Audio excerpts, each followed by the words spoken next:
Police, suspect found! Show me your hands! Get your hands in the air! Get your hands in the fucking air so I can see it now! I'm arresting you on suspicion of murder. You do not have to say anything, but it may harm your defence if you do not mention one Dad, I haven't done something anything. which you later rely on in court. Anything you do say may be given in evidence. Dad, do you understand? Despite my desperate attempts to defend myself, I was still hauled into the police car by the SWAT officers. This sudden turn of events left me in a state of panic. Since I was still a minor, I had the right to have my parents hire a lawyer for me. After enduring a series of interrogations, I was on the verge of a complete breakdown. I was then taken to a holding cell.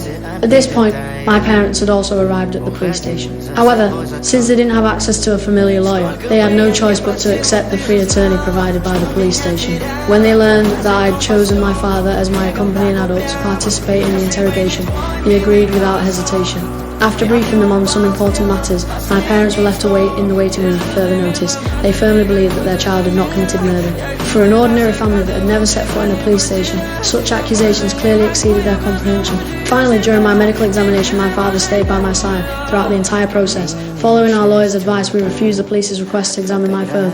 However, regarding the strip search, despite my father's vigorous protest, we were told this was within the police's legal rights. Watching two officers surround me, my father's heart was filled with anguish. In the midst of this torment, the search finally ended, and I was dressed in clothes provided by the police. Subsequently, during my conversation with the lawyer, even though I hadn't fully recovered from my fear, I still managed to display a smart and composed side, clearly knowing what to say and what not to say. But this only intensified my father's stress. He didn't know what to do.